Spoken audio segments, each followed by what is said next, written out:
looking at you, kid.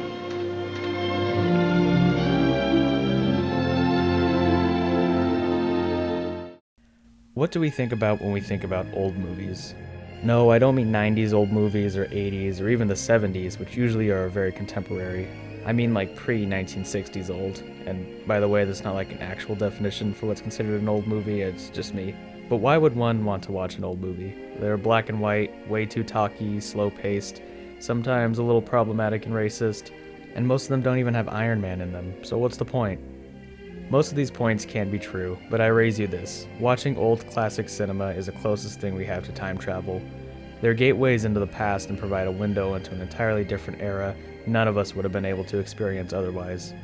Want to experience the 1959 Cuban Revolution and the soul-crushing rise of capitalism in South America through the eyes of a young woman? Boom, I am Cuba. Do you want to see how the fall of the silent film and rise of the talkies in Hollywood pushed out and exiled many silent film stars, leading them to insanity? Boom, Sunset Boulevard.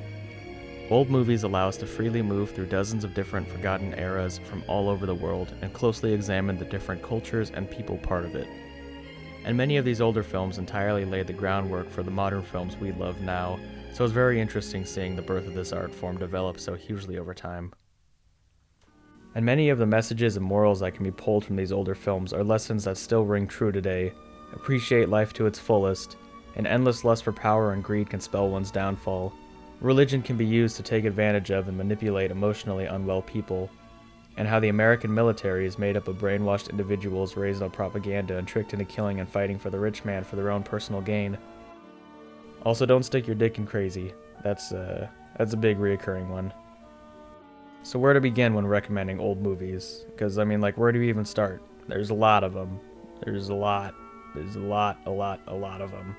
Well, I can go with the heavy hitters. Seven Samurai is undoubtedly one of the finest films ever made. It's an unreal achievement of filmmaking that's just as thought-provoking and intelligent as it is straight-up epic as fuck.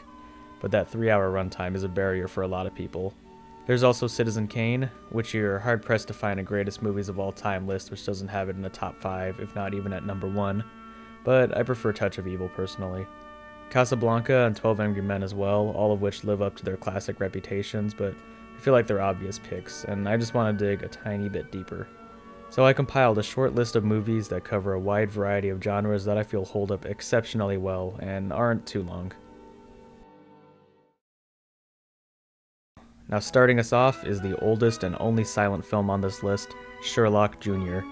Now, I know, silent film. That's gonna be hard for a lot of people, but please trust me when I say that this is one of the most fun and entertaining pieces of filmmaking that has ever been made.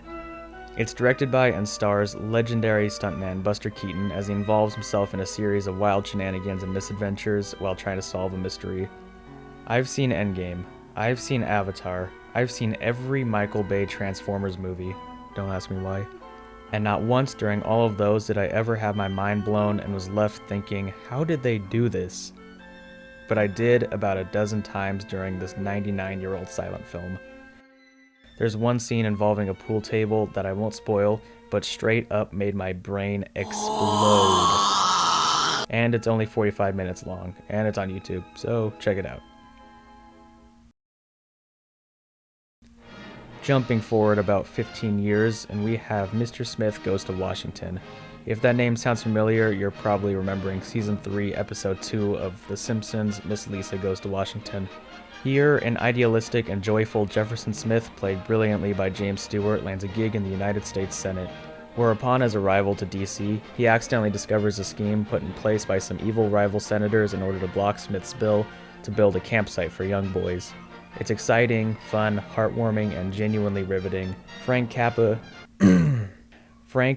directs with such a free-flowing momentum and energy that gives the film a great pace. And if you watch this film for only one reason, let it be Jimmy Stewart's performance. It's a real gem of old Hollywood, and it'll leave you with the biggest grin on your face the whole runtime. But if you're not digging the happy-go-lucky vibes of James Stewart and Buster Keaton, here's one that's a hell of a lot darker. Up next is Billy Wilder's Double Indemnity from 1944. I was debating to put either this one or Wilder's other noir masterpiece, Sunset Boulevard, which actually features a quick Buster Keaton cameo. But I think Sunset works a lot better if you have a lot more prior knowledge about old Hollywood. while Double Indemnity is much stronger as a standalone piece. The film is about a life insurance salesman named Walter Nuff who strikes a deal with the sensual femme fatale Phyllis Dietrichson to murder her husband in order to collect the life insurance payout.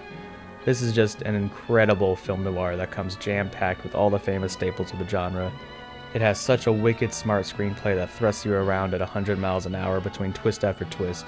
It's legitimately thrilling and intense and engaging as hell.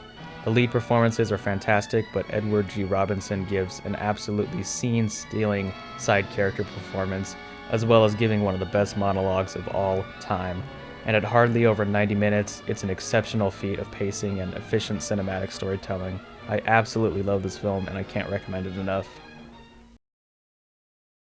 Now, let's take a trip across the Atlantic to a little place called Italy. The Second World War just wrapped up and the country is struck with a historic economic depression. Most of the country is unemployed and simply getting and keeping a job could mean the difference between life and death. And from the struggle, we get Vittorio De Sica? What the fuck? And from the struggle, we get Vittorio De Sica's masterpiece, Ladri di Biciclette. Yeah. Otherwise known as Bicycle Thieves, or The Bicycle Thief. It changes. But here we have a pioneer of the Italian neo-realist movement. So while Hollywood was continuing to make their flowery, happy-go-lucky pictures, elsewhere, particularly in Italy and France, film was used as a method to highlight the real everyday struggles the average person goes through. Unemployment, debt, economic collapse, the lengths ordinary people will go to simply put food on the table. In layman's terms, the real shit. Bicycle Thieves is a humanistic, compassionate masterpiece that follows an unemployed father, Antonio, and his son in a day-long odyssey trying to find their bike that was stolen, which Antonio needs for his new job. It's a depressing and emotional romp that maintains a brisk pace along a short 80-minute runtime that will leave you feeling like a changed person at the end. There were a lot of other contenders that I wanted to include in this video, but I'm going to leave these as a #1 primary recommendations for anyone trying to broaden their horizons on film. I'm sure I'll make a sequel video where I talk about some more. I'm already thinking Touch of Evil and The Red Shoes, but we'll see. I recommend checking out at least one of, if not all, these films, or at least just the ones that speak to you the most through my descriptions of them. And who knows, you may just walk away with a new favorite movie. Thanks for watching.